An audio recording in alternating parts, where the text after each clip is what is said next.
부정사표는 사실은 이 진인이라고 하는 이 존재가 이제 등장을 하잖아요. 이 진짜 사람, 이 진짜 사람이 가짜가 아닌 이 말은 뭘까요? 진짜 자기 본성대로 사는 그 정말 하늘에서 우리가 그 태어난 그 자연이라고 하는 저절로 그러한 그 본성대로 사는 사람이니까 진짜 사람인 거겠죠. 진짜를 추구하는 사람. 그렇지 않을까요? 그래서 이 진인이 하고 있는 이 경지는 다 뭐의 경지예요, 지금? 이코로 도예요, 여러분. 사실 따지면 이 진인에 대해서 설명하고 있는 그 하나하나의 설명은 이 도가 보여주고 있는 어떤 도의 성격 혹은 도의 양태 뭐 이런 것들을 사실은 구현하는 게 바로 진인입니다. 그러니까 이 천도라고 하는 것을 우리가 사람이 인도로서 가져갈 때 어떻게 그것이 구현되는가, 어떻게 삶으로 구현되는가 라고 할 때 이제 그걸 보여주고 있는 게 바로 대종사예요. 그래서 크게 중심이 되는 스승이에요. 크게 중심이 되는 스승. 이거는 그 도의 현현 그 자체. 그런 자가 진인이다라고 이제 설명을 드릴 수 있을 것 같아요. 그래서 그 진인의 이제 처음에 얘기하는 게 지난번에도 제가 살짝 얘기를 드렸던 것 같은데,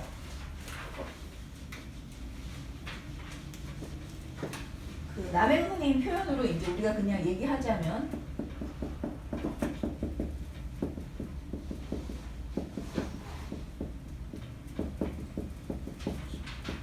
일무소위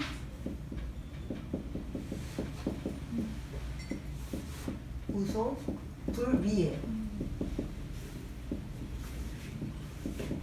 선생님들 보이세요? 막 넘어지려고 합니다. 이렇게 보이시죠? 자, 1 무소 지 2 무소 부지예요. 무소 부지. 자, 하나도 하는 바가 없는데 어때요? 하지 않는 바가 없는 것. 이 지금 뭔가 낳고 다시 죽이고 다시 낳고 죽이는 이 과정을 여러분들 누가 하는지 보여요? 뭔가 하는 것 같지 않잖아요. 그죠?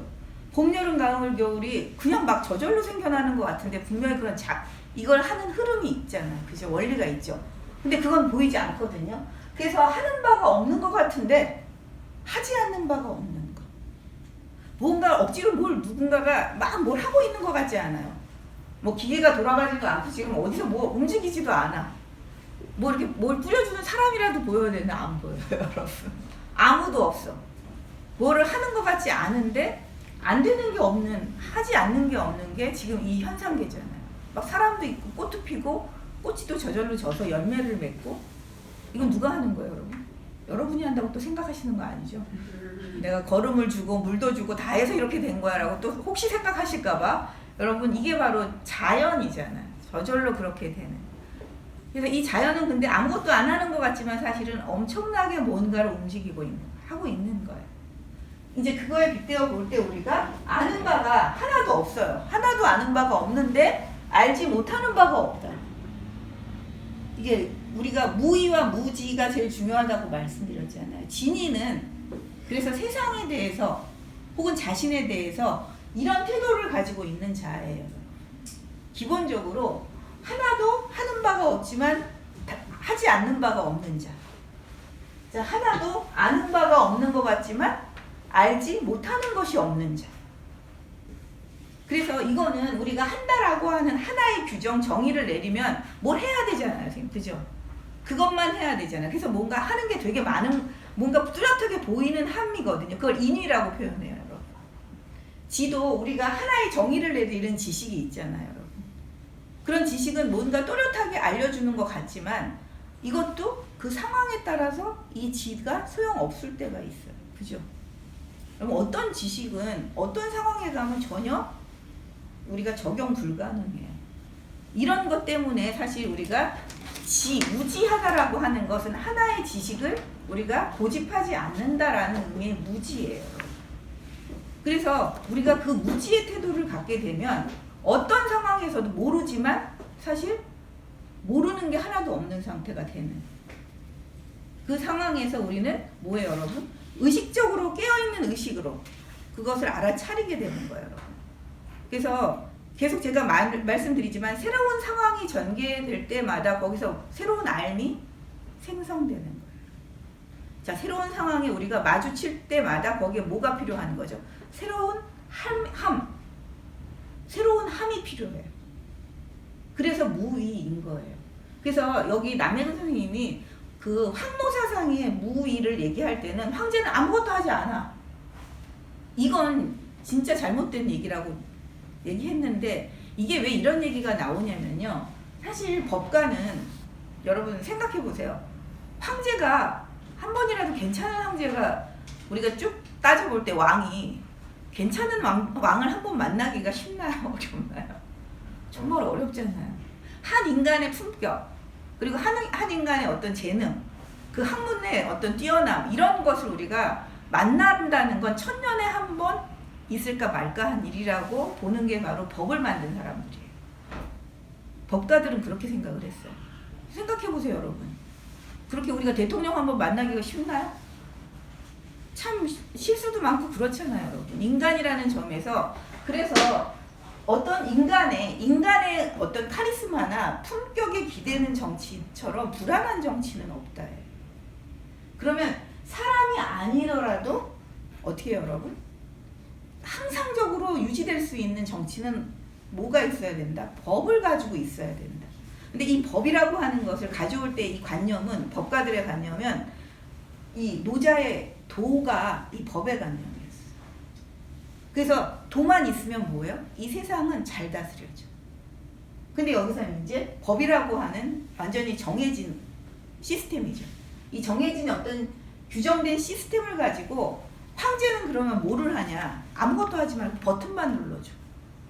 그거예요. 여기서 나오는 거예요. 아무것도 하지 마, 버튼만 눌러. 거기서 너는 개인의 어떤 그 호가 있잖아요. 좋아하고 싫어하는 이런 감정들. 희노애락. 왕일수록 여러분 천자일수록 이런 걸 겉으로 드러내면 안 돼요. 그리고 나서서 뭘 일을 하지 말라고 했어요. 왜?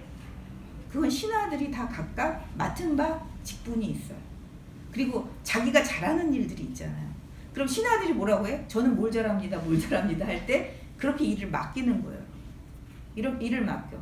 거기에 좋아하고 싫어하는 감정을 담아서 맡기는 게 아니라 그 사람이 나는 어떤 능력으로 어떤 일을 할 수 있습니다 라고 할 때 맡기는 거예요. 그렇게 맡겨서 어떻게 돼요? 결과를 보고 상벌을 주는 자. 자, 법이라는 것을 가지고 버튼을 눌러주는 자. 그래서 오히려 버튼만 누르면 이 세상은 그런대로 괜찮다예요. 그런대로 보통의 삶은 유지하고 살 수 있어. 안 그러면 너무 불안하다는 거예요, 여러분. 천년에 한 번 만나는 성군을 만나기 위해서 천년 동안 사람들은 어떻게 해야 돼요? 악덕에 시달려야 돼요. 그 악덕에 시달리는 천년보다는 항상적으로 보통의 삶을 유지할 수 있는 이 법의 버튼을 눌러주는 그런 천자가 더 필요하다. 그래서 그 천자도 뭐를 하라? 무위하라고 얘기했어요. 그럴 때 왕도 무위해. 근데 이거는 굉장히 일면적인 거예요. 황노에서 부르짖는 아주 일면적인 것. 뭔가 황제가 더 나서서 뭘 하면 세상이 너무 피폐해지니까 여러분 우리 한나라 초반에 전쟁을 정말 60년은 하고 나서 60년 정도 됐나? 그 진나라 때까지 해가지고 엄청나게 긴 전쟁을 치르고 한나라가 섰거든요. 그러니 백성들이 얼마나 힘들어요. 그러니 온갖 그 황제가 아무것도 안 하는 것이 사실은 세상 사는데 도와주는 것이었기 때문에 그때 이 황노사상을 가지고 무위하라라는 얘기를 하는 거예요. 근데 노자와 장자의 무위지치라고 하거나 무위의 삶이라고 할 때는 사실은 이거예요. 안 하는 게 아니라 엄청나게 하는데 드러내지 않고 공로를 자랑하지 않는, 자기가 했다고 소유하지 않는 것, 그리고 억지로 하지 않는 것, 앞장서서 하지 않는 것이에요. 자, 사람들의 그 진짜 그 기질과 사람들의 그 욕망과 이런 것들을 보면서 그들이 하고 싶은 걸 보면서 거기에 맞춰주는 거. 그런 환경을 조성해 주는 거. 이걸 하는 것이 진인이라고 얘기하고 있어요. 그래서 제가 진인할 땐 이게 가장 중요한 거다라고 말씀드릴 수 있고, 이것은 뭘 깔고 있는 거예요? 모든 만물은 하나도 머물러 있는 것이 없다예요. 이 밑바탕에 깔려 이렇게 얘기하는 사유의 근저에는 뭐가 있느냐라고 할 때 이 세상 모든 것은 만사 만물은 멈춰 있는 것이 없다예요. 변화한다. 작년의 봄과 올해의 봄은 똑같지 않다. 작년의 나와 내년의 나는 그리고 올해의 나는 분명히 똑같지 않을 것이다. 정지해 있는 것은 이 세상에 아무것도 없다예요. 그러면 우리가 이 변화의 흐름을 타려면 이렇게 해야지 변화의 흐름을 타지. 우리가 해야 하는 일이 꼭 정해져 있고 인위적인 일이 정해져 있고 그 다음에 안다는 지식이 꼭 정해져 있을 때 어떤 상황에서도 그것을 다 관통하는 지식이 있다라고 생각한다면 여러분 어때요? 이 변화를 다 멈추게 하는 거예요. 다 흘러가고 있는데 여러분도 나도 어제 내가 아니고 여러분이 아닌데 오늘 또 그걸 똑같은 것을 적용한다면 그리고 어제의 기분으로 오늘의 기분으로 여러분을 대한다면 어떻겠어요? 여러분 기분 나쁘겠죠. 안 변한다고 하면 어제 화났으면 오늘도 계속 화나야 돼요, 여러분. 그렇지 않나요? 근데 우리가 지금 번뇌가 왜 일어나는 거예요? 불교도 그렇고 도가도 마찬가지인 게 어제 일어난 희노애락의 이 감정은 오늘은 또 완전히 바뀌었잖아요. 근데 우리는 어제 희노애락으로 오늘 또 그것을 끌고 가는 거예요. 내 마음에 뭐를 해야 하는 거죠? 그걸 머무르게 하는. 자, 이렇게 세상은 변화하는데 만사 만물은 정말 삶은 영원히 변화해요. 그래서 그 박상의 그 주에서 참 멋있는 말이 나오더라고요.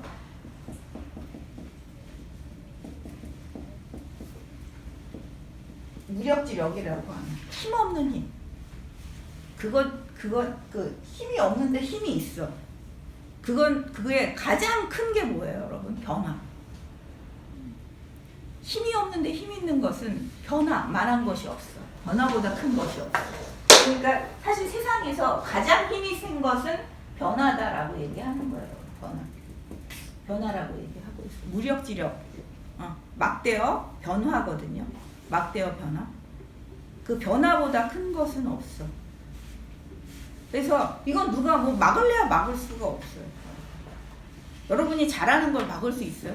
늙어가는 걸 막을 수 있어요? 강물이 흘러가는 것을 우리가 인위적으로 막지만 그걸 막을 수가 있나요? 어느 누구도 막을 수가 없는. 뭔가 힘을 발휘하지 않는데 가장 힘이 센 것. 그것은 변화라고 하는. 그래서 이 진리는 이 변화의 흐름을 두지 않은 자예요. 이 세상은 변화한다. 머물러 있는 것은 아무것도 없다.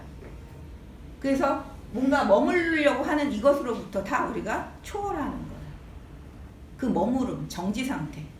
그 머무름의 그 핵심은 맨날 중심이 있다고 생각하는 거예요. 모든 것의 어떤 중심, 그건 뭐 나일 수 있잖아요. 나. 그런 중심이 있다고 생각하는 거. 그래서 우리가 가장 두려워하는 게 뭐예요, 여러분? 이 생사라고 하는 거. 낳고 죽고. 근데 사실 낳아서 이렇게 우리가 자라는 것을 두려워하는 게 아니라 뭘 두려워하는 거예요? 늙어가는 거. 그리고 사라지는 거. 그래서 이 생사라고 할 때 생과 사가 여일하다고 하는 생각을 못하고 어떻게 해요? 생과 사는 매우 다르다. 그래서 생은 좋은 거지만 사는 굉장히 두려운 거야. 라고 하는 이 관점을 갖게 돼서 사실은 이 생사를 초월하라고 얘기하는 거죠. 자, 이들은 사실은 이렇게 생각하면서 모든 변화를 인정하고 변화하기 때문에 적극적으로 뭐가 되려고 하는 거죠. 진리는 나는 변화의 주인이 되겠다. 내 몸과 마음은 이 변화의 중심에서 진짜 어떤 것과도 유연하게 접속하면서 함께 변화하여 가겠다. 이 변화의 상황을 두려워하지 않는다는 거예요. 그게 바로 진리예요. 그러니 나한테 어떤 상황이 닥쳐도 이 진리는 두려울까요? 안 두려울까요? 안 두려워요. 서로 실패하더라도 그 실패를 두려워하지 않아요. 그 실패도 이 변화 가운데 하나이기 때문에 그 실패를 나는 적극적으로 받아들일 수밖에 없어요. 받아들이고 거기서 또 뭘 시작하는 거예요. 실패 뒤에 뭔가를 또 시작하는 거고, 그렇다고 성공했다고 특별히 더 좋아하지도 않는다는 거.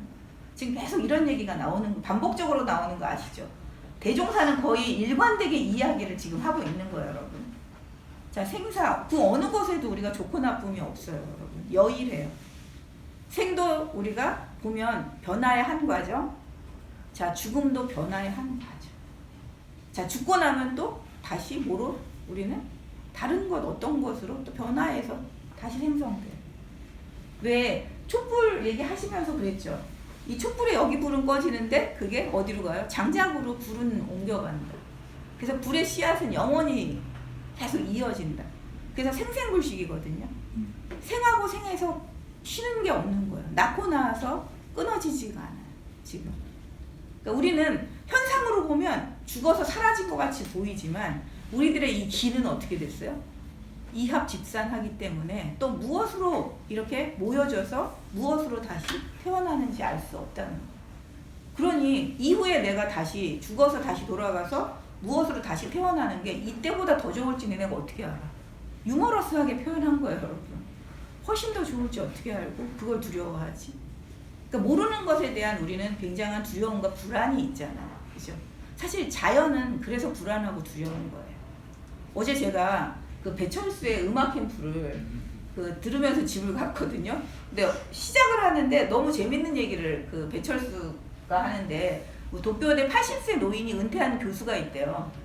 그분이 책 제목을 얘기를 안 해줘서 제가 그걸 이제 책 제목은 모르겠는데 그분이 쓰기를, 자, 요즘에 청년들이 왜 출산을 하기 싫어할까? 그거에 대한 그 원인 같은 것을 자기 나름대로 이제 찾아내서 것 같은데, 왜 싫어하는 것 같아요, 여러분? 여기 청년들이 좀 얘기해야 되나? 미혼들이. 왜 출산, 아니, 결혼도 안 했는데 출산까지 얘기하면 너무 남았나요? 어쨌든 왜 애를 낳기 싫어하는 것 같으세요? 이 원인이 많잖아요. 줌에 있는 선생님들도 한번 얘기해 보세요. 왜 출산을 싫어해요? 키우기 힘들었어. 왜 키우기 힘들어요? 에너지를 많이 써야 되잖아요. 애를 키우려면 에너지를 많이 써야 돼서. 네. 또 어떻게 돈이 너무 많이 들어서. 집이 없어서. 일본도 마찬가지인가 봐요. 일본도 이미 우리보다 앞서서 겪었잖아요, 그런 거를. 그래서 거기도 똑같이 핑계를 냈대요. 그러니까 아이를 하나 키우는데 너무나 많은 돈이 드는데 나는 자신이 없다. 그리고 집이 없다. 아이를 키울 집이 없다. 근데 이건 아니라는 거죠. 그분은 찾아낸 게 뭐냐면 이 도시라는 이 환경 때문이다라고 얘기했대요. 이 도시는 굉장히 모든 것이 예측 가능하고 계획 가능해요. 그죠, 여러분? 여러분도 아닌데 코로나는 이 도시에서 왔는데 이런데 그건 오히려 자연에 가깝잖아요. 근데 이 도시의 삶이라는 것 자체가 너무나 딱 어떻게 돼요, 여러분? 계획적으로 우리가 진짜 이성으로 뭔가를 계획해서 딱딱딱 결과가 나오는 그런 삶이라는, 도시의 삶이 그렇대요. 그런데 사실 아이를 낳는다는 건 뭐예요, 여러분? 자연. 아이를 낳아서 아이가 자라는 건 그냥 자연이래요. 자연. 그러니까 이 딱 계획 가능하고 뭔가 예측 가능한 도시 안에서 시작과 끝이 분명한 그런 삶을 우리가 살고 있고 그걸 너무나 추구하고 있는데, 이 아이는 너무나 자연이어서 그 아이가 어떻게 돼야지 그것이 진짜 예측 불가능한. 근데 그런 것을 우리 사람들이 너무 지금 겁낸대요. 너무 불안하다는 거예요. 그 예측 불가능한 아이를 키운다는 이 사실이 너무나 공포스럽게 느껴지기 때문에 오히려 그래서 아이를 낳지 않는 것이다. 그러니까 도시의 삶이라고 하는 것은 사실 이렇게 너무나 인위적이잖아요. 그죠? 그래서 여기서는 우리가 천과 인으로 구분해요, 여러분. 하늘은 자연이고 사실 인은 인위예요. 이 천은 도이기도 하지만 그런 점에서 얘기할 때 너무나 인위적인 이 가공성을 통해서 만들어진 것이 도시잖아요. 그죠? 그래서 이 도시에서는 이 자연적인 진짜 아주 변화 가능한, 그리고 우리가 사실은 뭔가 내다볼 수 없는 이 변화의 가능성, 이런 것들을 가지고 있는 그 아이를 키운다는 것이 이 안에서 굉장히 저 밑에서부터 불안과 공포심 이런 거로 오기 때문에 오히려 아이를 안 낳는 거다. 이 저출산의 원인을 그렇게 찾았다고 얘기를 하더라고요. 근데 저도 맞는 것 같아요. 사실 옛날에 뭐 가난했는데 12명씩 낳았잖아요. 지금도 가난한데 12명 낳는 분은 낳잖아요. 그죠? 사이가 엄청 좋으셔가지고 아이를 그렇게 많이 낳잖아요. 그런 분들은 사실은 이거에 대해서 그 변화하는 것에 대한 겁나는 게 없는 거죠. 이 모든 것이 변화 가능해. 그게 운명이야. 라고 얘기하는. 여기서 왜 그렇게 얘기했잖아요. 자, 우리는 이것은 천이야 라고 얘기하는데 이것이 인인지 누가 어떻게 알아? 자, 우리는 이것은 인이야 그랬는데 이것이 진짜 천인지 어떻게 알아? 이렇게 얘기를 하면서 남해근 선생님 얘가 되게 재밌었어요. 제가 읽었을 때. 자, 우리는 하늘이라고 하면서 자기가 있는 어떤 그 자기가 살고 있는 이 환경을 벗어날 수 없다고 얘기하잖아요. 그래서 천을 뭐라고 표현하는데 어떤 사람은 옥황상제, 어떤 사람은 뭐 저기서는 갓이라고 표현하는 굉장히 다른 차원의 얘기를 하고 있다는 거죠. 그것도 근데 그것이 진짜 인 아닌가요? 그렇다면 그게 하늘인가요? 근데 오히려 우리가 사람의 어떤 길을 보여주는 어떤 할머니는 이것이 내 인생이에요. 내 운명이에요. 이 심리박도 나가기 어려운 그런 상황들을 그냥 받아들이면서 이것이 나의 운명이에요. 여기서 나는 태어났기 때문에 여기를 지키면서 살 수밖에 없는 것, 그것이 내 운명이에요. 그건 하늘이 준 거죠. 말은 그렇게 하지만 사람의 일이라고 말하지만 그건 결국은 뭐예요? 하늘의 일인 거예요. 어떻게 아느냐. 이렇게 할 때 이 할머니는 어떤 상황에서도 사실 이렇게 얘기하면서 아마 거기서 흔들림이 없이 살 거예요. 사실 진인의 이 진인다움은 뭐예요, 여러분? 어떤 변화에도 흔들림이 없다는 거예요. 여러분 잘 보세요. 어떤 변화에도 삶과 죽음이라고 하는 이 변화에서도 어때요? 여여해요. 오는지 가는지. 이것이 모든 현상이기 때문에 나한테만 특별한 것이 아니에요. 성공했는지 실패했는지, 부한지 귀한지, 비난지 천한지 그 어떤 것에도 흔들림 없이 가는 그 사람이 바로 진인이다 라고 얘기하고 있는 거예요. 그러면 존재에게는 그렇다면 뭐가 필요한가 라고 얘기할 때 오늘 여러분들이 읽어야 되는 그 것이 943쪽이죠.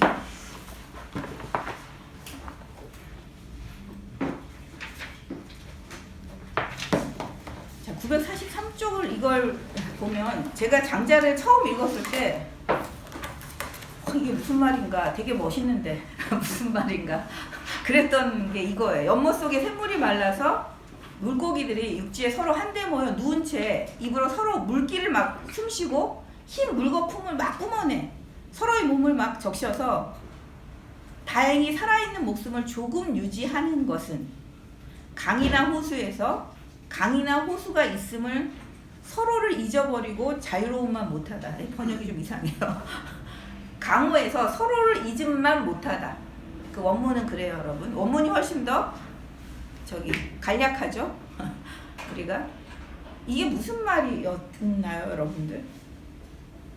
자, 우리가 뭘 위해 준다고 막 물고기들을 어떤 그 다른 환경 혹은 어떤 시스템, 어떤 구석 위에 딱 놓는 거예요.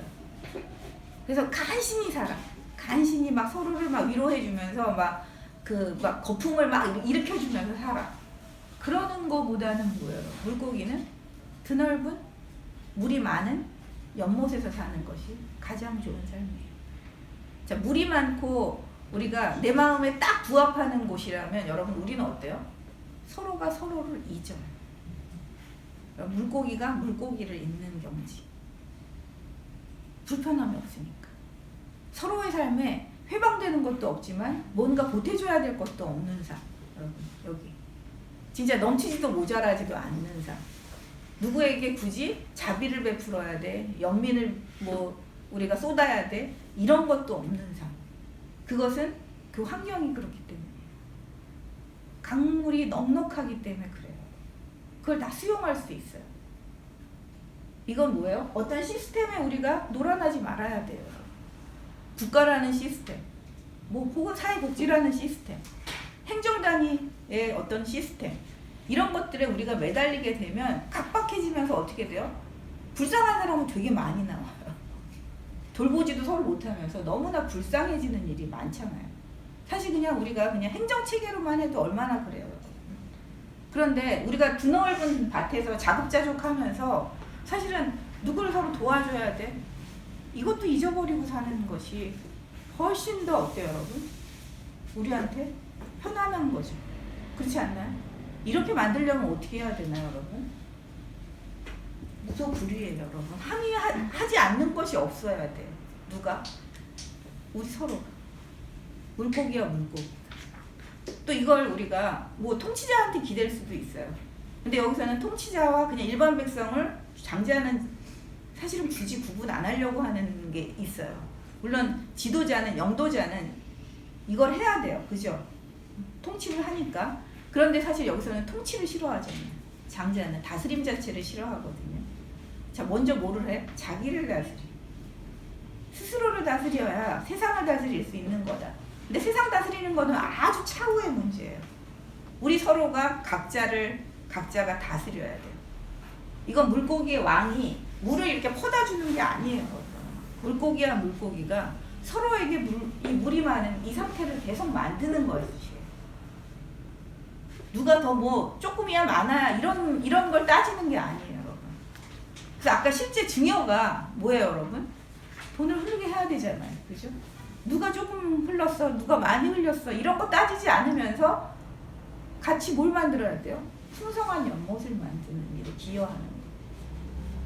그래서 너가 요만큼 만들었으니까 이걸 너한테 줘야 돼. 이런 마음 없이 돈을 흘러가게 하는 거. 저는 경제도 그렇게 흘러가게 해야 된다고 생각하는데 그 구체적인 방법에서는 아까 문탁 선생님이 외친 것처럼 교환이 아닌 방식으로 어떻게 돈을 순환할 것입니다. 경제의 순환을 우리가 생각해 볼 수 있을까. 이런 얘기 많이 하셨잖아요. 근데 저는 이것도 그렇다고 생각해요. 그래서 뒤에 보면 뭐예요? 요임금은, 순임금은 되게 훌륭해. 우리가 막 칭송해요. 자, 벌임금, 주임금은 너무 나쁜 인군이야. 포악해. 하고 막 맨날 욕해. 여러분, 요임금을 칭찬하고 벌임금을 욕하는 것보다 둘 다 있는 것이 훨씬 낫다. 이게 무슨 말이에요? 자, 지도자도 모르는 그런 국가 공동체. 이게 훨씬 더 좋다는 얘기예요.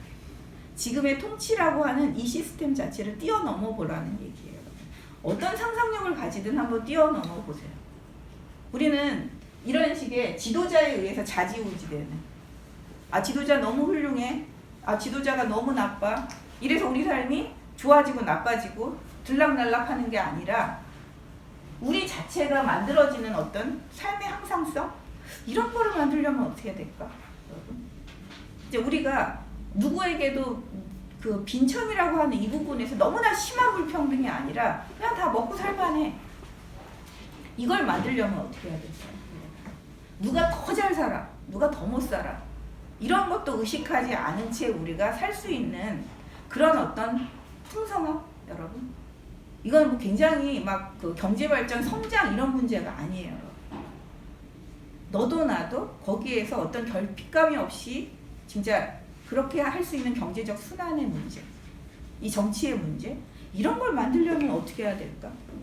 지금 장자가 얘기하는 건 되게 추상 같지만 저는 이런 얘기를 들으면 진짜 이거는 되게 구체적으로, 그거 현실적으로 우리가 생각해 봐야 된다고. 이거는 여러분한테 지금 자꾸 어떤 공동체를 만들면 좋은가, 이런 상상력을 여러분한테 지금 자꾸 요구하는 거예요. 자, 국가를 넘어서려면, 뭐 지방자치단체도 마찬가지. 이것도 뛰어넘으려면 우리가.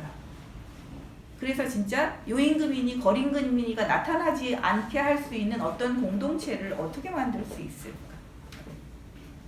그래서 우리가 인류학으로 자꾸 거슬러 가보는 거예요. 추장사회로도 막 가보는 거예요. 앞으로 여러분이 나카자 시니치 책을 읽으면 이런 어떤 증여의 문제뿐만 아니라 이런 정치의 문제에 대해서도 얘기할 거거든요.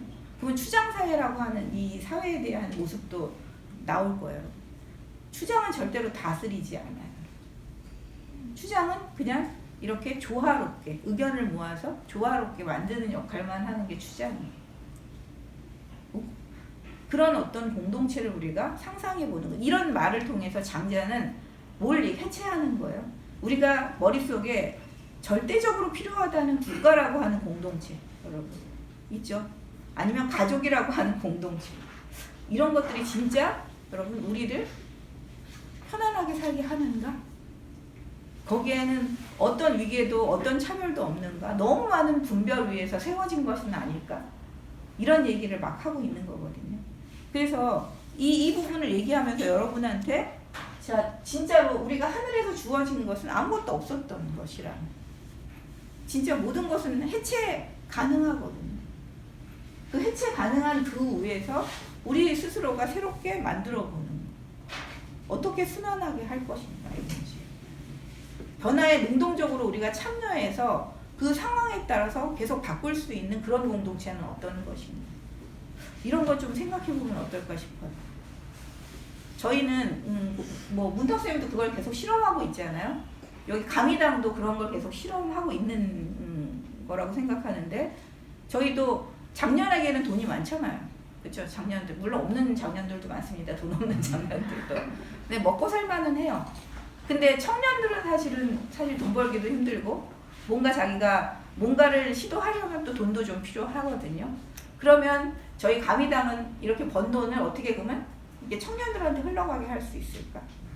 이걸 굉장히 고민하면서 그럼 청년들은 뭘 해요? 공부를 하고 활동을 해서 보여주면 되는 거죠. 그러니까 돈을 이만큼 썼으니까 이만큼의 결과물을 내라는 게 아니라 진짜 너가 너 삶을 주도할 수 있는 활동을 하고 공부를 하는 거. 아니 그것뿐이에요. 그리고 자기네가 또 자기 중년이 돼서 이런저런 일을 해서 돈을 벌었다면 그 친구들이 또 다시 순환하면 그 또 다른 청년들이 그렇게 살겠죠. 그러니까 이것이 저는 그냥 그 무주상 도시라고 하는 뭔가 머무는 바 없는 도시. 우리가 내가 꼭 대가를 받아야 되지 않는 어떤 그런 도시. 이런 원칙에 의해서 저는 이게 지금 그 저희 가미당 경제가 이렇게 순환하고 있다고 생각을 하거든요. 그러니까 그런 것처럼 지금 이 이야기는 그걸 얘기하고 있다는 거예요. 지금 되게 비유적으로 얘기하고 있지만 이 안에 들어가 있는 건 그래요. 그래서 946쪽도 한번 보세요.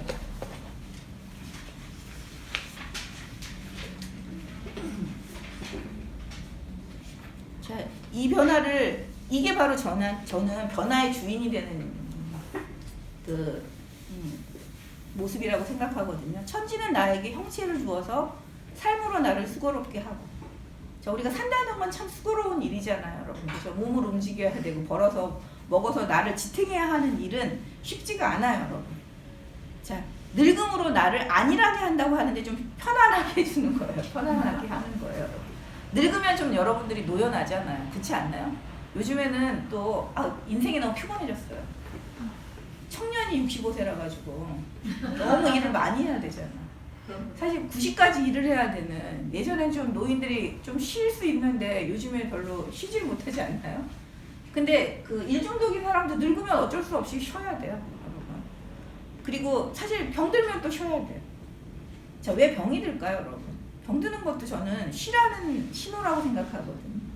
또 그동안 너무 수고롭게 살았어. 그러니 이제 좀 그만 쉬어. 이렇게 얘기하는 거라고 여기 선생님도 그렇게 남해근 선생님도 그렇게 얘기했어요. 그래서 예쁜 여자들, 예쁜 남자들도 다 사라지잖아요. 너 그동안 그만큼 예뻤으면 이제 그만 쉬어. 이 표현 여기서 나왔어요. 그리고 다른 예쁜 사람한테 그걸 자리를 물려줘야 돼요, 여러분. 계속 왕위를 가질 수는 없잖아요, 여러분. 그렇지 않나요? 그러니까 여러분 예뻤던 분들은 자꾸 성형하시면 안 돼요. 아니 그 왕자를 좀 물려줘야지 딴 사람들한테 예쁜 사람들이 좀 드러나게. 자기만 예쁘려고 끝까지 그러면 어떻게 해요? 변화하지 않겠다는 거잖아요. 그것처럼 자기중심적인 경우는 없을걸요. 우리 돈을 그냥 축적해서 안 쓰는 것도 되게 자기중심적인 거예요. 그 남해근 선생님이 돈을 버는 건 돈을 쓰는 일이다라고 표현했어요.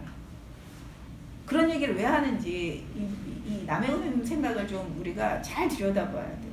이분은 헛소리는 제가 안 하는 분이라고 생각하거든요. 되게 예리해요, 여러분. 돈을 버는 이유가 뭐예요? 잘 쓰기 위해서잖아요. 그러니까 그걸 어떻게 쓸 것인가의 문제인 거예요. 얼마를 저축해서 어떻게 할까가 우선이 아니라 이 번 돈을 가지고 내가 어떻게 잘 쓸까? 어떻게 세상에 잘 흘려보낼까? 이걸 우리가 고민을 해야지 다른 걸 고민할 건 아니라는 거예요.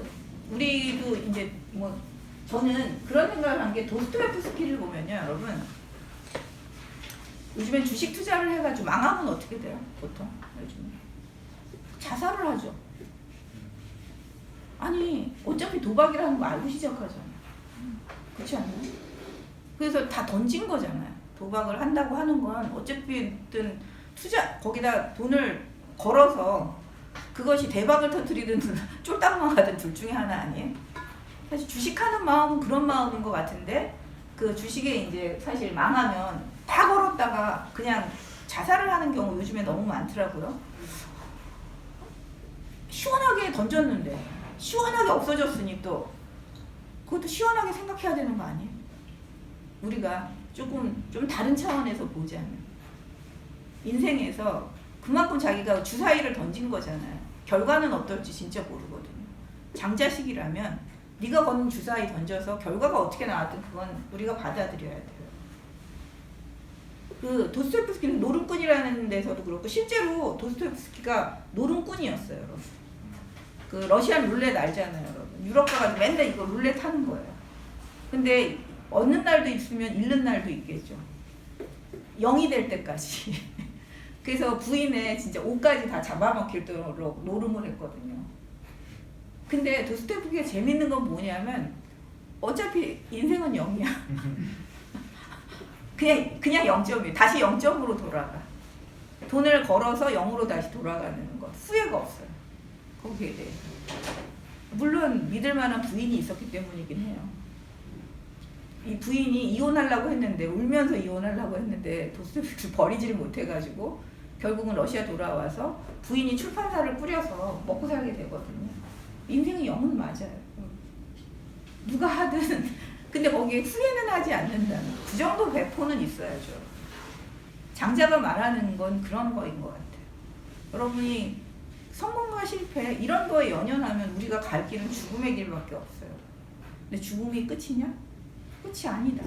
또 다른 생이 또 온다. 이 반복하는 이 생과 사, 이 속에서 네가 어떻게 살래? 여러분. 진짜 변화의 주인이 되려면 이런 마음, 죽음으로써 나를 안식하게 한다.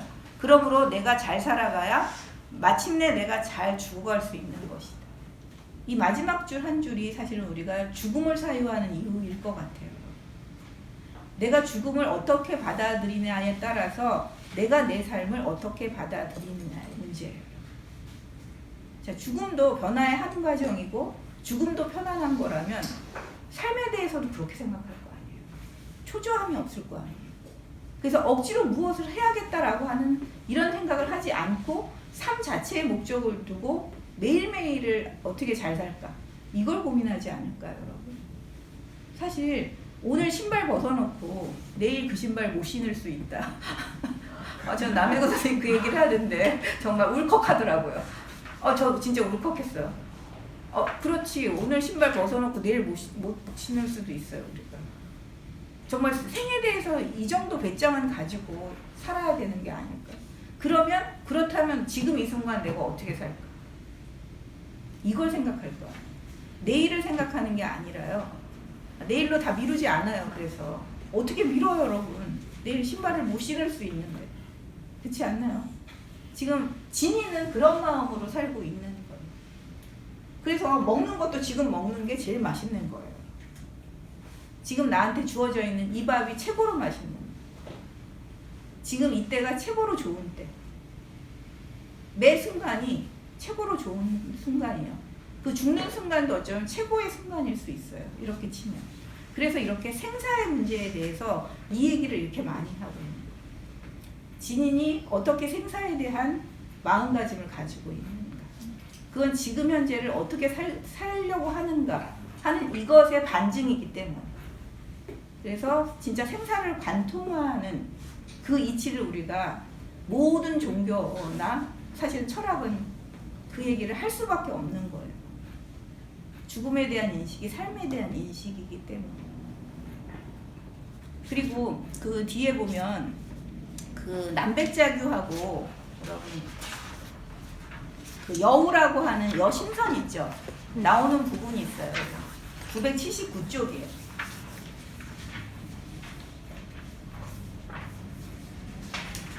자, 사실 도를 배울 수 있는 것입니까? 라고 얘기를 했는데 뭐 배울 수는 있는데 우리가 전수받기는 어렵다고 얘기했잖아요.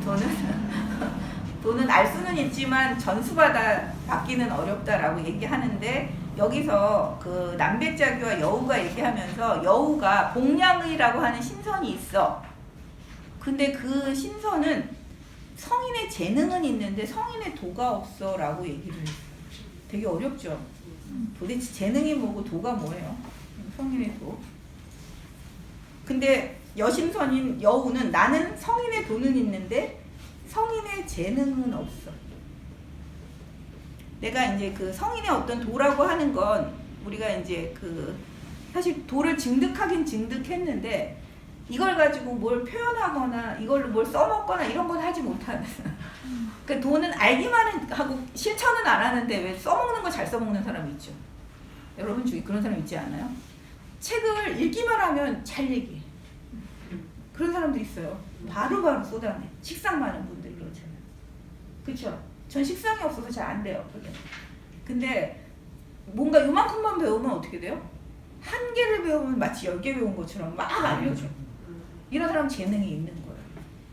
10개를 배우는 것처럼. 그리고 성인의 재능이라고 하는 건 뭔가를 만들고 여러분 총명한 어떤 기운을 발휘를 해서 뭔가를 하는 사람이에요. 앞장서서 뭘 하는 사람. 그런 걸 하는 친구가 있는데 그런 친구한테 성인의 도는 가르칠 수 있다라고 얘기를 했어요. 우리 성인의 재능도 없으니 어떻게 돼요? 도를 전수받을 수 있으려나 없으려나 참 쉽지는 않은데 그러면서 가르칠 때 요 과정을 한번 보실래요? 982쪽이에요, 여러분.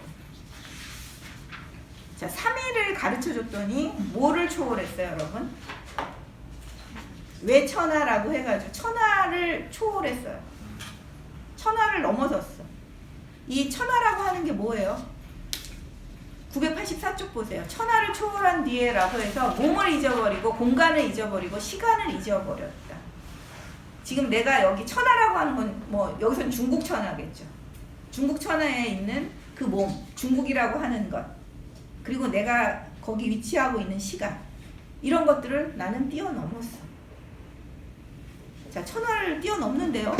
자, 두 번째, 7일이 지났어요. 7일이 지나니까 뭘 넘어섰어요, 여러분? 물리세계의 속박을 초월했다 해가지고 원문에서는 외물이에요, 여러분. 외물. 물을 뛰어넘었어. 물에 연연하지 않게 되었어. 자, 처음에는 천하에 연연하지 않게 되었어.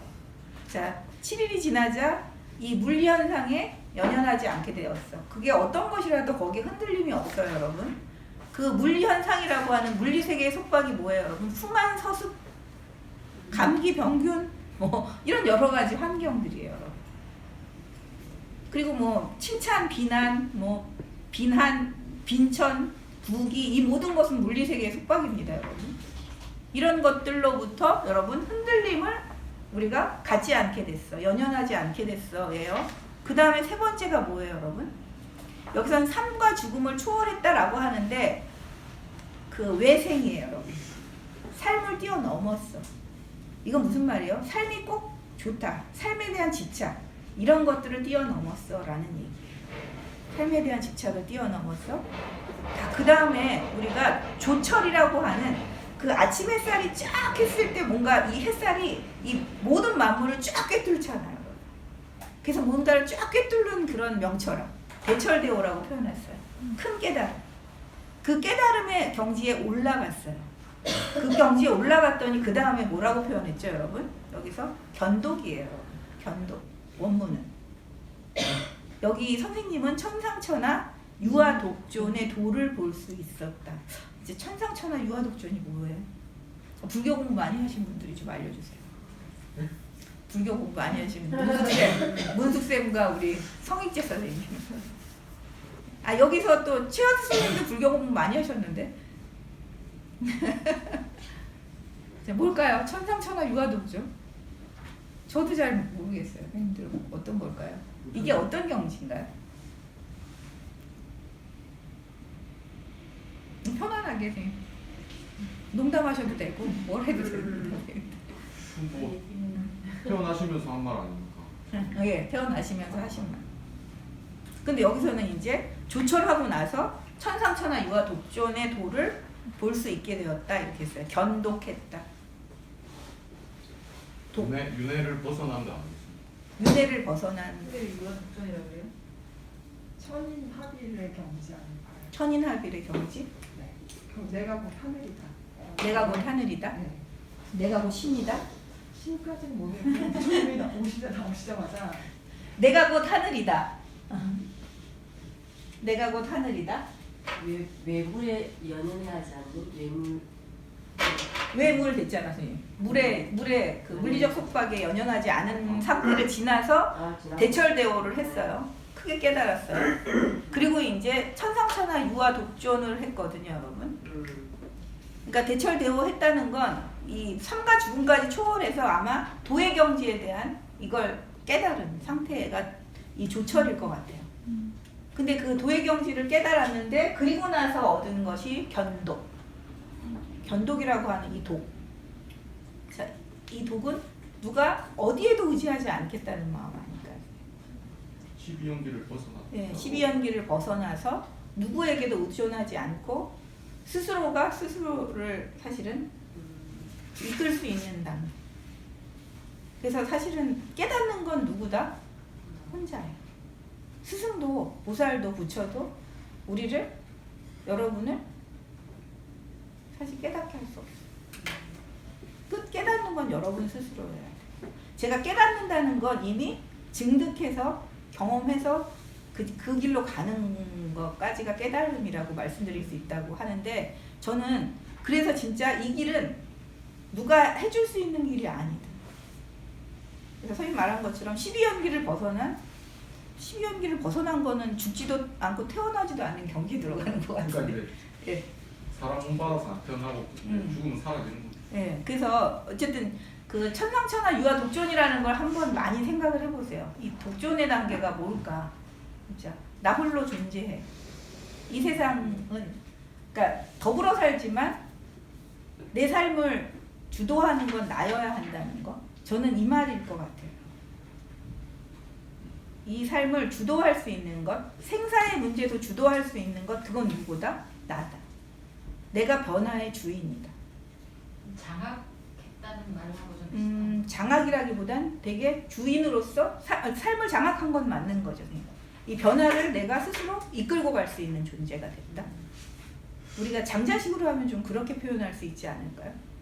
내가 삶의 그 주인이 되는 것, 진짜 주도권을 가지고 그렇게 내 삶을 이끌어내는 것, 삶과 죽음 이 문제로부터도 내가 어때요, 여러분? 주인이 될 수 있는 것. 이 경지에 이르면 그 다음에 어디요? 죽지도 않고 태어나지도 않는 경지.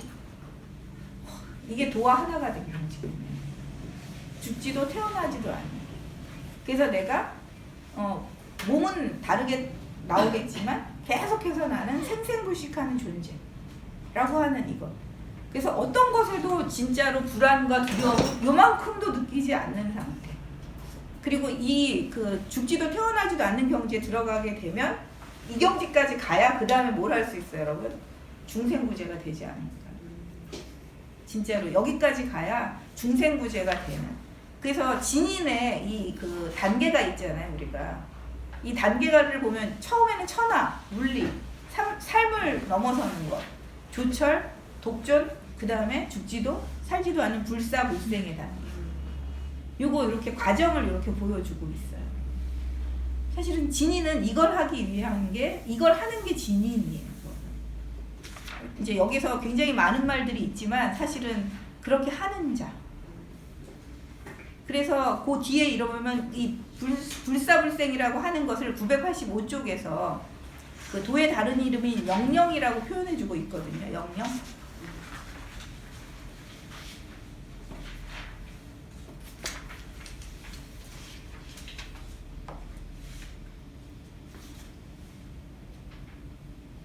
뭔가 생각이 일어나자마자 이를 죽여 비우는 자, 그것은 영원히 죽지 않고, 끊임없이 생겨나게 하고 생겨나게 하는 자, 그것은 영원히 태어나지 않았어.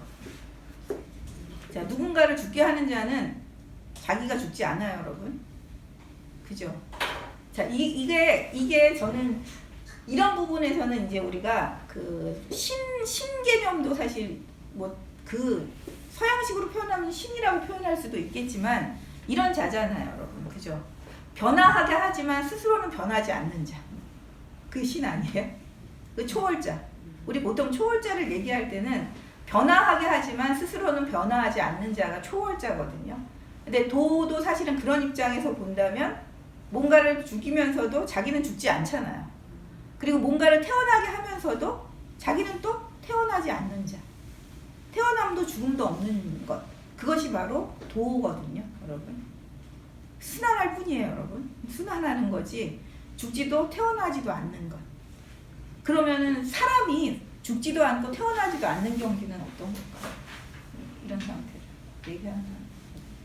이 도와 하나 된 존재라고 얘기할 때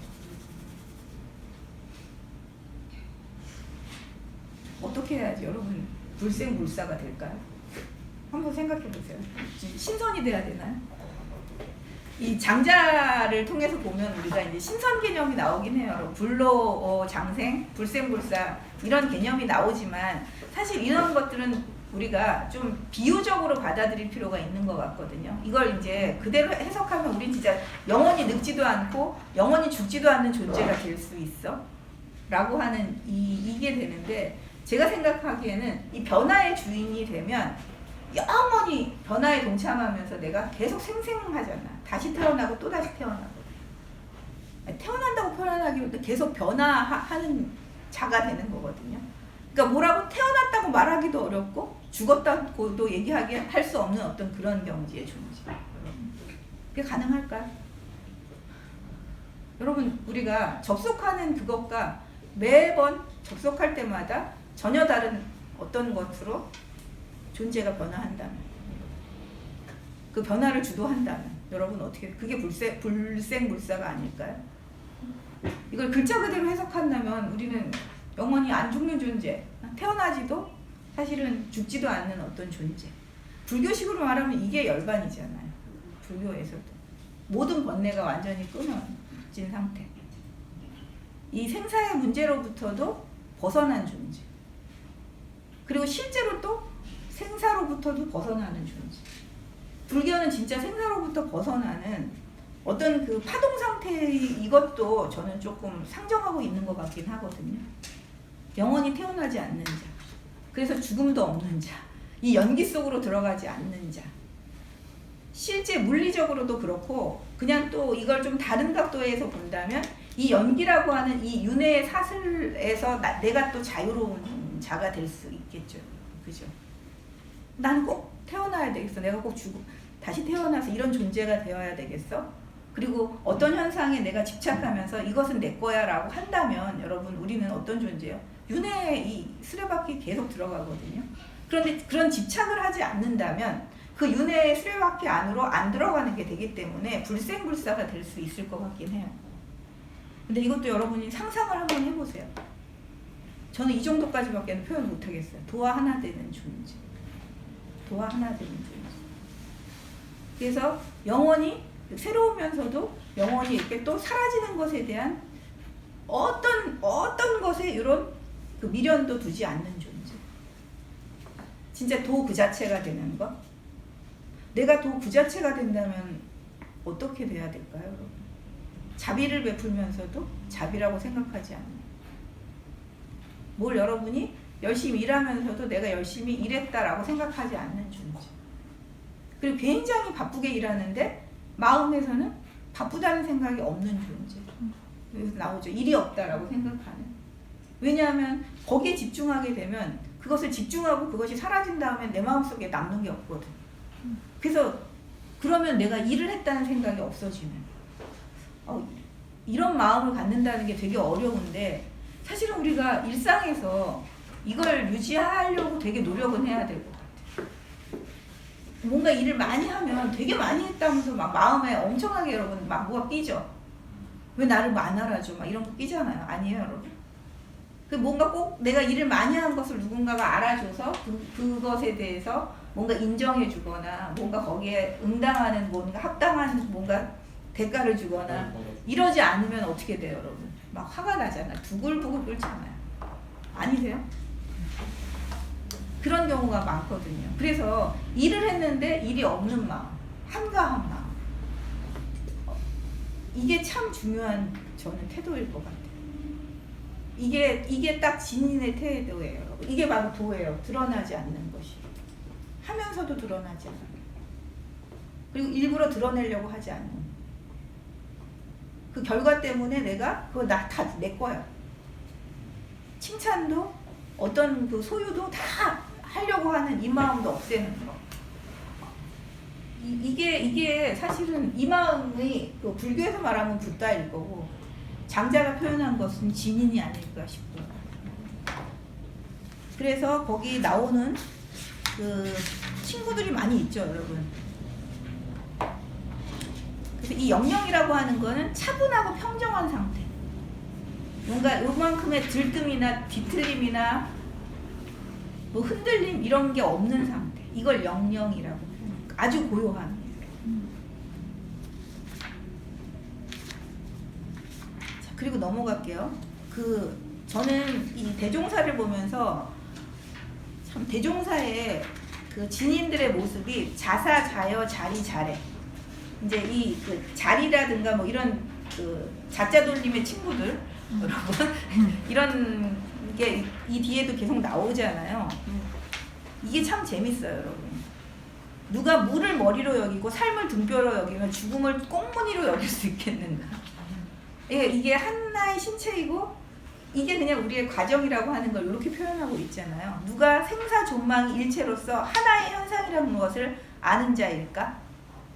자, 이것을 아는 자와 버타겠네. 저는 모든 철학의 끝은 우정이라고 생각해요. 우리가 육아 독존이지만 그 독존하려고 하면 꼭 뭐예요?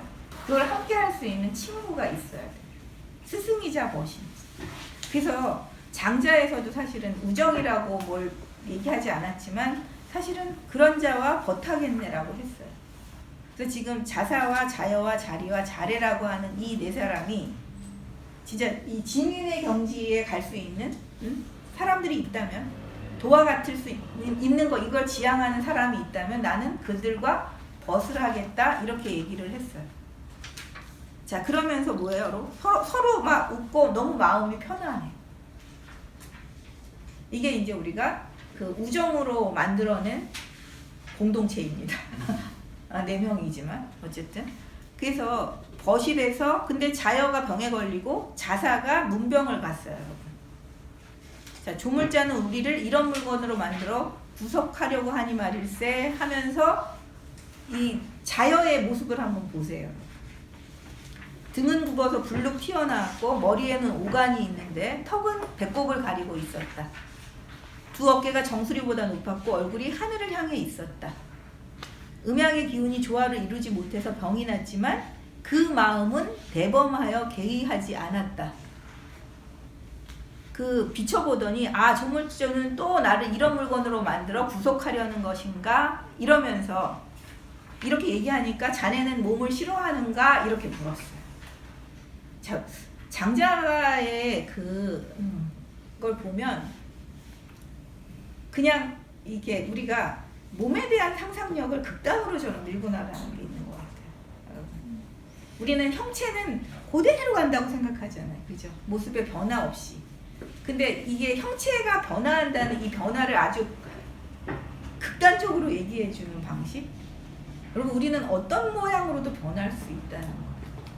장자는 우리한테 그걸 계속해서 주입하고 있는 거예요. 여러분이 상상하기에 가장 나쁜 모습으로도 우리는 바뀔 수가 있어요. 그러니까 우리가 인생에서 내가 원하는 가장 좋은 모습으로 변해야 돼. 이건 우리의 오만이에요. 이건 인간이 가지고 있는 굉장한 오만인 거고 자연, 여기서 조물주라고 표현했어요. 조물주는 그런 식의 의도가 없어요. 여러분한테 그런 의도를 가지지 않았어요. 여러분은 그렇게 어떤 것으로도 변화 가능한 존재라고 하는 걸 이렇게 표현하고 있는 거예요. 그래서 우물로 가서 변화 이렇게 보더니 아니 내가 무엇을 싫어하겠나라고 997쪽 보세요. 조물자가 자, 내 왼팔을 닭으로 변화시킨다면 이 몸 자체도 여러분 이 몸이 하나로 가서 이게 다 모여서 또 다른 존재가 되는 게 아니에요, 여러분. 우리의 몸은 산산이 흩어져서 팔은 뭐로 변해? 닭으로 변화될 수 있어요. 그리고 오른팔은 새총으로 변화할 수 있어요, 여러분. 자, 닭으로 변하면 어떻게 한대요? 새벽을 알리기를 바라겠네요. 새총으로 변화하면 그것으로 새를 쏘아 잡아 구워 먹기를 바라겠네요.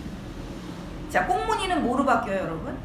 수레바퀴로 변화시키고 내 정신을 말로 변화시킨다면 나는 그것을 탈 수 있으니 어찌 다른 탈 것이 필요하겠는가. 여기에 여러분 경계가 있나요, 여러분? 생물, 무생물의 경계도 없어요, 여러분. 정신과 몸이라고 하는 이 정신도 사실은 기로 이루어져 있잖아요. 정신이라고 하는 이것도 기루어진 것이라는 점에서 여기에 분별이 없어요. 차이가 없어요. 그래서 정신도 말로 변할 수 있는 거예요. 꽁무니는 수레바퀴로 변할 수 있어요. 저는 이런 게 장자적인 사유라고 생각해요. 그 어떤 경계도 다 뛰어넘어서 우리는 모든 것이 가능한 존재라는. 그러니 뭘 슬퍼하죠, 여러분? 이것처럼 담담히 받아들여야죠. 난 닭을 새벽을 알리면 되겠네. 새총 쏴서 사냥하면 되겠네. 수레바퀴로 열심히 달리면 되겠네. 이렇다면 여러분 현실의 이 삶에 대해서 그 어떤 삶이 여러분 꺼리낄 게 있어요? 여러분 자체 그 자체를 인정하고 있는 거잖아요. 이것 자체를 인정할 때 여러분 우리가 무언가 다른 헛된 망상이나 욕망을 진짜 가지지 않는 존재가 될 수 있는 거 아닐까요?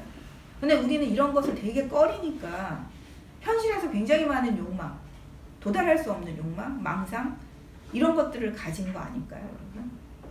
자, 이 변화 이후를 식물, 강물, 동물 뭐든지 다 된다. 그것이 누적되어서 이 형체로 변했다. 남해근 선생님이 그렇게 표현했어요. 이게 화학작용이라고 이렇게 표현하고 있는 거예요. 이게 어떤 도전에서 이런 상상력이 발휘가 되나요, 여러분? 이렇게 구체적으로. 이것뿐만이 아니에요, 여러분. 여러분들이 그 또 자래와 자리가 병이 났잖아요. 여기서는 더 심해요, 여러분. 1008쪽 보세요. 여러분, 자네를 쥐의 간으로 변화시키려는 것일까? 너무 웃기지 않나요, 이거? 쥐의 간? 그 다음에 자네를 벌레의 팔로 변화시키려는 것이 아닐까? 너무 하는 것 같아. 너무 하는 것 같다. 이건 인간으로만 태어나 이거는 우리인 거죠, 그죠? 그래서 왜 그 용광로에서 여러분 그 황금을 이렇게 그 주물을 만들려고 할 때 대장장이가 그 황금이 이렇게 얘기한다는 거잖아요. 나는 마귀의 명검이 되겠습니다. 그렇게 만들어 주세요. 그러면은 그 대장장이가 얘를 뭐라고 한대요, 여러분? 불기라고. 그러면 우리도 그 조물주의 그 용광로에 가가지고 우리가 저는 꼭 인간으로 태어나게 해주세요. 그러면 조물주가 뭐라고 할까요? 요사스러운 것, 불기라는 것. 이렇게 얘기한다는 거예요. 이게 저는 그 생명에 대한 상상력 중에 가장 최고의 상상력입니다. 자, 뭐 윤회 이런 문제가 아니에요. 장자에는 윤회가 아니에요, 여러분. 모든 것은 자연스럽게 변화하게 되어 있어요. 그래서 이 윤회의 상상력에는 사실은 선악 인과응보가 있잖아요. 그죠? 선한 행위를 한 자는 인간으로 태어나거나 더 좋은 곳으로 간다. 그러니까 현재 윤리적 행위가 되게 중요한 거고, 그래서 윤리적으로 자기 존재를 책임지는 게 윤회론에서는 되게 중요하죠, 여러분. 근데 여기서는 그런 건 없어요. 그런 식의 윤리론은 없어요. 이거 자체 존재는 그냥 변해요. 무엇으로 변해도 여러분 다 좋은 것이라고 얘기했어요. 이 윤리론은 없지만 뭐는 있는 거예요, 여러분. 어떤 현재에도 여러분이 충실한 삶을 살 거. 어떤 현재에도. 그렇다면 불교하고는 굉장히 다른 나름의 여기도 삶의 윤리론이 겹쳐 있다고 저는 생각하거든요. 그래서 여기서는 그런 말은 안 했어요. 무엇이 더 좋은 것이다, 나쁜 것이다. 인간으로 태어나게 해달라는 거, 이거는 불길한 거라고 얘기했거든요. 오로지 인간만. 이거 얼마나 웃긴 거예요.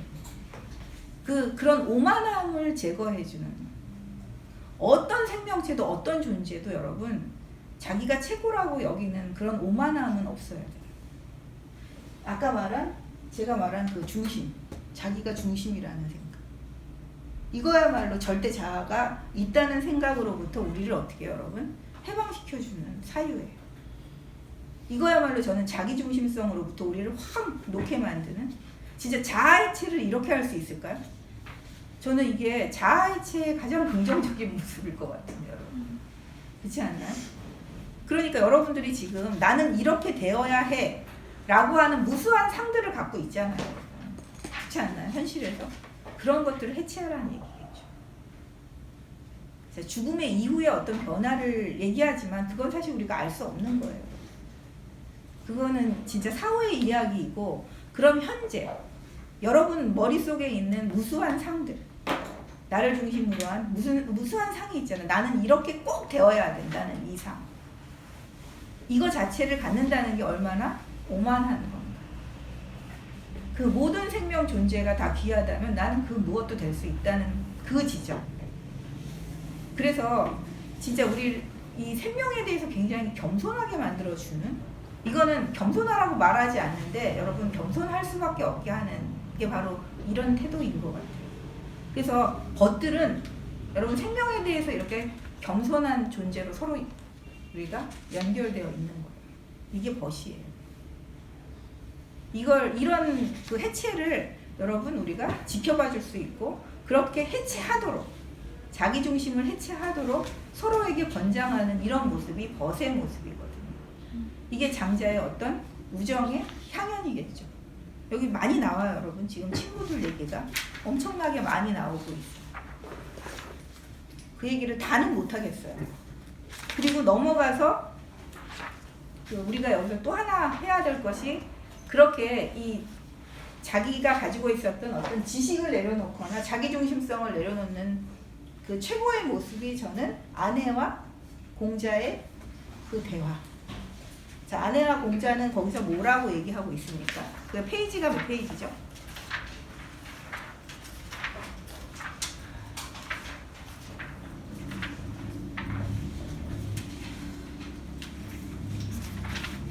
자, 1075쪽이에요. 1075쪽. 자, 여기서 기억해야 되는 게 어떤 단어예요, 선생님들? 좌망입니다. 좌망.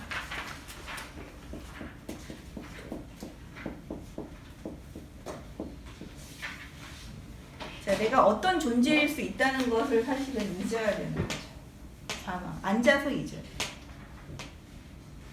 결국 이게 현실판인 것 같아요. 여러분, 아까 이제 우리가 생로병사 이걸 끊임없이 겪으면서, 여러 변화를 겪으면서 어떤 존재가 어떤 존재도 다 될 수 있다라고 하는 이 의식을 가져야 되는 건데, 지금 현실에서는 사실 우리가 뭘 해야 되느냐? 좌망하라. 앉아서 잊어.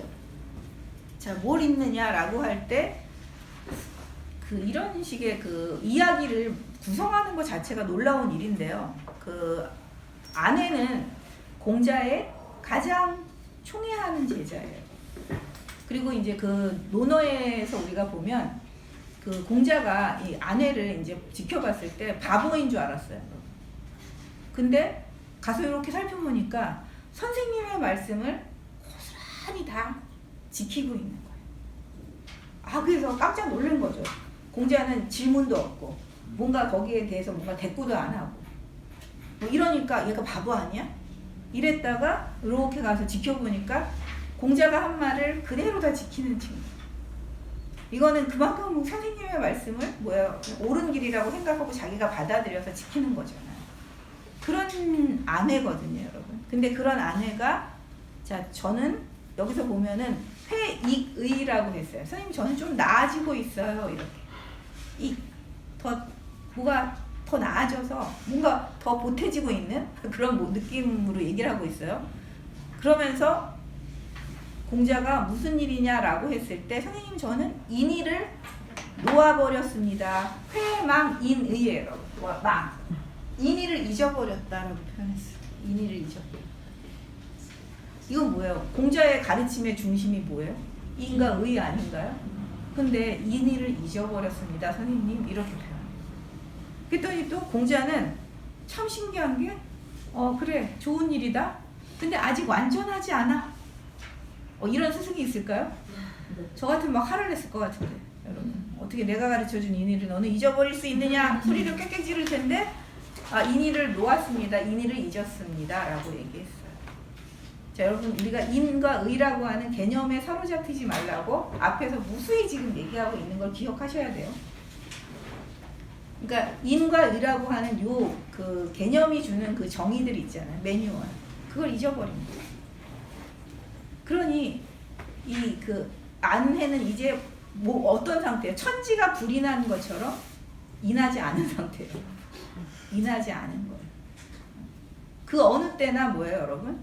타자를 배려하는 어떤 마음을 쓰는 거지 인에 입각해서 타자를 배려하는 그런 마음을 쓰지 않아요, 여러분. 인의를 잊었습니다. 여러분 그 다음에 또 저는 좀 나아졌습니다. 하고는 그 다음에 예악을 잊었습니다 했어요. 회망예악이라고 했어요. 이게 참 만들어진 게 대단하죠. 공자와 아내가 대답했을 때 인의예악을 굉장히 중요한 그 철학의 핵심 태제라고 얘기하고 있잖아요. 그 공자 사상에서는. 근데 인의예악을 잊었습니다. 예라고 하는 어떤 규정, 악이라고 하는 조화의 규정, 이걸 저는 잊었습니다 라고 표현했어요. 선생님이 그랬더니 아직은 완전하지 않아. 자, 여기서 공자가 뭘 가르쳐 주나요, 여러분? 공자는 전혀 안 가르쳐 줘요. 그냥 뭐만 얘기하죠. 완전하지 않다만 얘기했어요. 이게 제일 훌륭한 스승이라면서요. 우리는 지식 정보를 여러분한테 이렇게 다 하나하나 알려주는데 진짜 훌륭한 선생님은 아직 완전하지 않아. 해서 문제의식을 갖고 자기가 그걸 찾아내도록 하는 스승.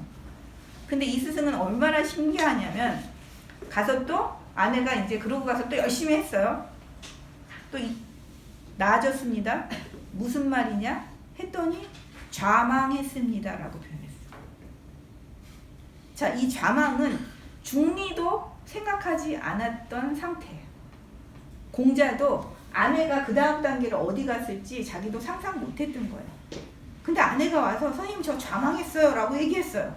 그랬더니 공자가 뭐라고 해요? 무엇을 좌망이라 하느냐? 이렇게 물어봐요. 이건 진짜 아내의 독보적인 성취입니다, 여러분.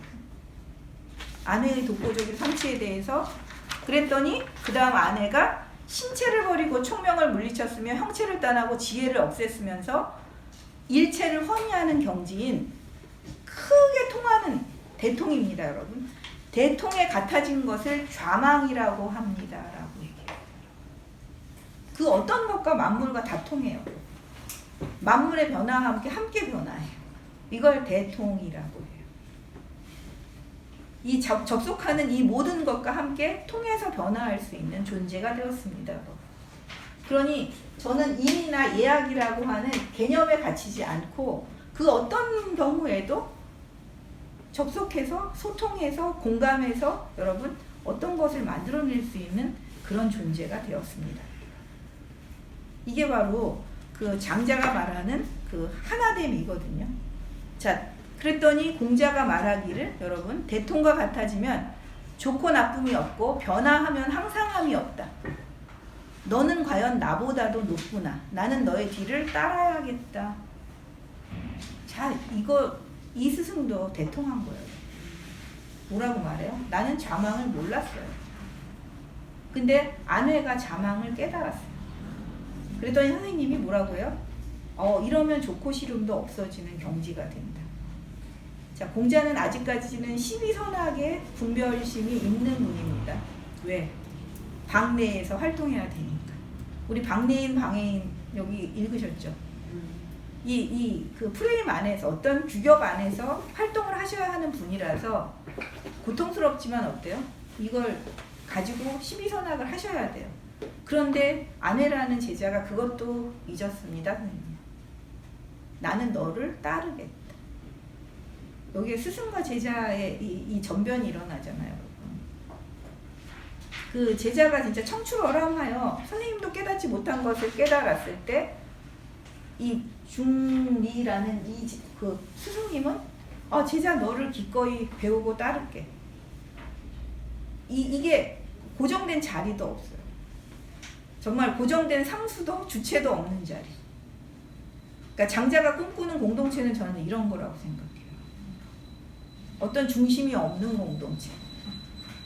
가르침과 가르침을 받는 이것도 정해져 있지 않은 공동체. 이것을 너무나 진짜 멋지게 보여주고 있는 게 지금 이 아내와 그 공자의 그 좌망이라는 이 말이거든요. 그러니까 지금 우리는 계속해서 여러분 고요하게 지금 명상하면서 이걸 생각하셔야 돼요. 나는 앉아서 잊어야 하는 것이 무엇인가. 앉아서 무엇을 버릴까를 너무나 끊임없이 생각해 보셔야 돼요.